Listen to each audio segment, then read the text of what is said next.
I used your college fund for my dream house. Amanda's voice dripped with satisfaction through my phone speaker. You're never going back to finish your degree anyway. Time to grow up and face reality. I gripped my kitchen counter, feeling the cold marble under my fingers as I processed her words. The $800,000 education fund my grandparents had left me, gone. Or so she thought. Interesting. I replied, my voice steady. And how exactly did you manage that? My name is Sophie Parker, and at 32, I'd spent the last decade working as an accountant while slowly building my way toward my dream of finishing my medical degree. What my sister-in-law Amanda didn't know was that I'd been expecting this move ever since she married my brother James 3 months ago. Oh, it was easy, she laughed, clearly disappointed by my calm reaction. James still had access to the account from when your grandparents first set it up. All I needed was his signature. The house is gorgeous, by the way. Much better use of the money than some silly dream of becoming a doctor.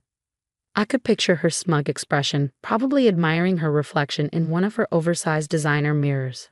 Amanda had swept into our lives like a hurricane 6 months ago, convincing my brother she was his soulmate after just 2 weeks of dating. I'd seen right through her act, but James was too enchanted to listen. Well, thanks for letting me know, I said, opening my laptop. I hope you enjoy the house. That's it. Amanda's voice rose with frustration. No crying. No begging. Come on, Sophie, where's the drama? I ended the call without responding and pulled up my email. There it was, the confirmation I'd been waiting for from my attorney. The transfer Amanda and James had attempted had been blocked. The funds already moved to a new, secure account 2 weeks ago. My grandmother had always said, trust your instincts, but verify your accounts. She'd built her own accounting firm from nothing, teaching me everything she knew about protecting assets before she passed. When Amanda started asking suspiciously detailed questions about my college fund at Sunday dinners, I knew it was time to put those lessons to use. I dialed my attorney's number, my hand steady despite the anger still simmering beneath the surface. Hi, Linda. I just got the call we were expecting. Has everything been documented? Every attempt they made to access the account has been recorded. Linda confirmed. The timestamps, the forged documents, everything.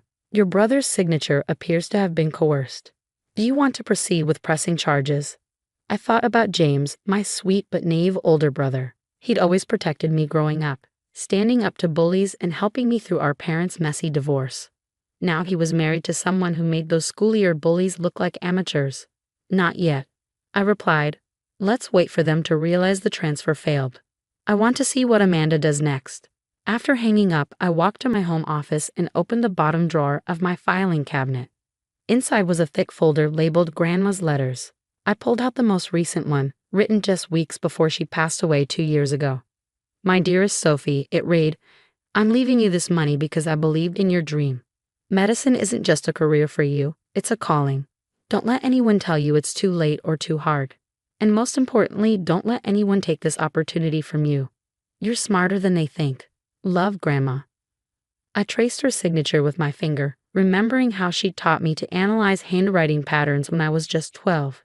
That knowledge had helped me spot the inconsistencies in James's signature on the transfer documents Amanda had submitted. My phone buzzed again. A text from James. Hey sis, Amanda's really excited about the house we're buying. I know the money was for your school. But you've got a good job already. Family should help family, right? I felt a familiar ache in my chest. James had always been terrible with money, jumping from one get-rich-quick scheme to another. Amanda had clearly figured that out within days of meeting him. Another text came through. The realtor needs the money by Friday. You're not mad, are you? I started typing a response, then deleted it. Let them figure out on their own that their plan had failed. Sometimes silence was the best reply. My computer pinged with an email notification. The medical school admissions office confirming my interview for next week. I'd already been quietly completing prerequisites at night while working full-time. The money from my grandparents wasn't just sitting in an account. It was an investment in my future, one I'd been carefully planning for years. I opened my blinds, looking out at the city skyline as the sun set. Amanda thought she had won. That she'd crushed my dreams with a few forged signatures and a smug phone call. She had no idea that she'd just walked into a trap of her own making. My grandmother's words echoed in my head. Sometimes the best revenge is letting people think they've beaten you, right up until the moment they realize they've beaten themselves. Friday was only 3 days away. I wondered what excuse Amanda would give the realtor when the money didn't appear in her account. More importantly, I wondered how she would explain to James why she tried to steal from his sister. I picked up my phone and texted Linda, "Send me everything you've documented. I want to be ready when this all falls apart." Then I turned back to my medical school application, a small smile playing at my lips. Amanda thought she was destroying my dream. Instead, she was about to learn a valuable lesson about underestimating the quiet ones in the family. Friday morning arrived with a storm of text messages from Amanda. "The bank says the transfer failed. What did you do? You think you're so clever, don't you? James is devastated. How could you do this to your own brother?" I sipped my coffee, reviewing the documented evidence Linda had sent over. Everything was there. Amanda's multiple attempts to access the account, the forged signatures, even recordings of her calls to the bank where she tried to impersonate me. My phone rang. "James. Sophie, we need to talk." His voice was tight with anxiety. "Amanda says there's some kind of problem with the transfer." "There is," I replied calmly. "Would you like to know what really happened, or do you want to keep pretending your wife didn't just try to steal my education fund?" Silence on the other end. "Then it wasn't stealing. I signed the papers. We're family."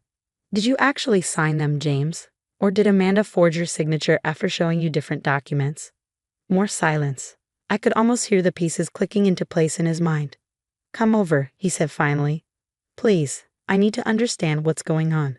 An hour later, I sat in the living room, my laptop open to display the evidence. Amanda paced behind the couch, her designer heels clicking against the hardwood floors she'd insisted they install last month. "As you can see," I explained, pulling up the forged documents, "these signatures don't match your usual handwriting, James. The bank's fraud department spotted it immediately. You had no right to move that money." Amanda burst out. "It was just sitting there while you play pretend about medical school. We needed it." "Needed it?" I raised an eyebrow. "For what? A 5-bedroom house you can't afford? More designer clothes? Or was it to cover the gambling debts you've been hiding from James?" Her face went pale. James turned to stare at her. "What gambling debts?" I pulled up another document, a credit report Linda had obtained during our investigation. "Your wife has been busy, James. 3 maxed-out credit cards, 2 personal loans, and regular withdrawals at the Golden Palace Casino. Did you wonder why she was so interested in accessing my college fund?" Amanda's composure cracked. "You had no right to look into my finances." "Actually, I had every right. You tried to steal my money. Did you really think I wouldn't protect myself? That I wouldn't notice when you started asking questions about my account details?" James sat heavily on the couch, his face ashen. "Amanda, is this true? The gambling." "It's not what you think," she stammered. "I had a system. I was going to win it all back.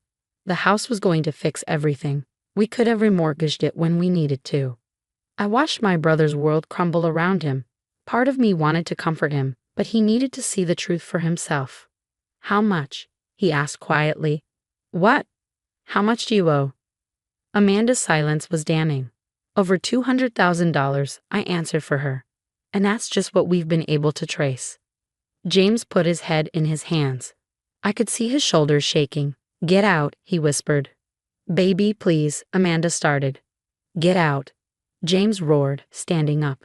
"You tried to steal from my sister. You forged my signature. You've been gambling away our savings. Get out." Amanda grabbed her purse, mascara running down her face. "Fine, but don't think this is over. I'll find a way to fix this." The door slammed behind her. James collapsed back onto the couch. "I'm so sorry, Sophie," he whispered. "I should have listened when you said something felt off about her.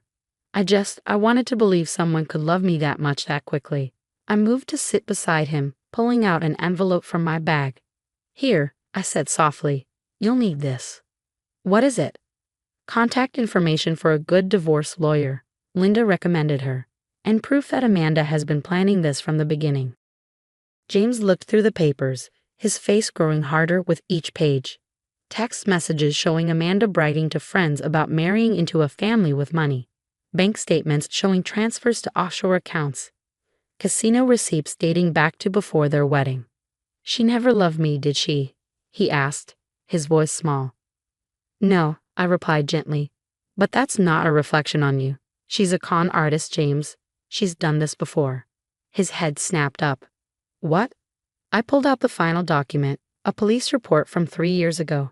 Another marriage, another theft, another devastated family. She disappeared before they could press charges, I explained. Changed her name and moved here. Started fresh with a new target. James was quiet for a long time, processing everything. Finally, he looked at me. The college fund, it's safe. I nodded. Grandma taught me well. The money was moved to a secure account weeks ago. Amanda's transfer attempts were blocked and documented. We have everything we need to press charges. Do it, he said firmly. Press charges. All of it. I'll testify, provide whatever you need. She needs to be stopped. I hugged my brother, feeling him shake with suppressed sobs. I'm sorry, he whispered again. I'm supposed to protect you, not put you in danger. Hey, I pulled back to look at him. You protected me plenty when we were kids. Let me protect you this time. My phone buzzed. A text from Linda. The police were ready to move on our evidence. Amanda's previous victims had been contacted and were willing to testify. What happens now? James asked. Now, I replied, we make sure Amanda can't do this to anyone else. And then, I have a medical school interview to prepare for. For the first time that day, James smiled. You're really going to do it? Become a doctor? That's what the money was for. That's what Grandma wanted. He nodded, wiping his eyes. She'd be proud of you, not just for catching Amanda, but for never giving up on your dream. I squeezed his hand. She'd be proud of you too for being brave enough to face the truth. Outside, thunder rumbled as the sky darkened. Somewhere in the city, Amanda was probably trying to figure out her next move, unaware that her game was finally over. But here, in this moment, something broken was beginning to heal. 2 months later, I stood in front of my bathroom mirror, adjusting my white coat. My medical school interview had gone perfectly, just as my preparation with the secured funds had allowed. But today wasn't about my future as a doctor. Today was about justice. Ready? James asked from the doorway. He looked better now, the shadows under his eyes finally fading. The divorce papers had been filed the day after Amanda's schemes came to light. Ready, I confirmed, grabbing my bag. The courthouse was packed, but not just with us. 3 other families were there, Amanda's previous victims. She used different names each time. Amanda Wilson, Amy Walker, Anna Wells. But her strategy had always been the same. Marry quickly, locate assets, forge documents, drain accounts. You don't have to do this, I told James as we took our seats. Linda can present the evidence without your testimony. He shook his head. No, I need to face her. We all do. Amanda was led in by officers, her designer clothes replaced by generic court attire. She'd been arrested at the airport 3 weeks ago, attempting to flee with a fake passport. The smug smile I remembered from her phone call was gone, replaced by a look of desperate calculation. Her eyes widened when she saw the other families. This wasn't part of her plan. The proceedings moved quickly. Linda presented our evidence methodically, the forged signatures, the gambling debts, the pattern of fraud across multiple states. Each family stood to testify, sharing nearly identical stories of trust betrayed and lives nearly ruined. When it was James's turn, his voice was steady. She made me believe I'd found true love, he said. Instead, I nearly helped her steal my sister's future. The money she tried to take wasn't just cash in an account. It was a grandmother's legacy, a dream of becoming a doctor, a future of helping others. Amanda doesn't just steal money, she steals hope. I squeezed his hand as he returned to his seat. Finally, it was my turn. Unlike Amanda's other victims, I was fortunate. I began. My grandmother taught me to protect myself, to trust my instincts, to document everything. The money she left me wasn't just for education. It was a lesson in standing up for what's right. Today isn't about revenge. It's about making sure Amanda can't destroy any more families. The judge's verdict was decisive. Guilty on all counts. 5 years in prison, restitution to all victims, no possibility of early release. You think this changes anything? Amanda spat as they led her away. You're still just playing at being a doctor. You'll fail and I'll be out before you finish your first year. I smiled, thinking of my grandmother's words about letting people think they've won. Actually, I replied calmly, I start medical school next month. Your attempt to steal my dream just motivated me to work harder. So thank you, Amanda. You taught me that sometimes the best revenge is succeeding despite those who tried to stop you. Outside the courthouse, James turned to me. I found her ring, he said. The engagement ring I spent 3 months' salary on. It's fake, just like everything else about her. Sell it, I suggested. Use the money to start fresh. He shook his head, pulling out the ring. No, I want you to have it. Sell it and add it to your school fund. Turn one more piece of her lies into something good. That evening, I sat in my office, looking at my grandmother's photo. The acceptance letter from medical school lay on my desk, along with the latest statement from my secured education fund. My phone buzzed, a text from James. Thank you for never giving up on me, even when I couldn't see the truth. I smiled, thinking about how different things could have been if I hadn't listened to my grandmother's lessons about protecting myself.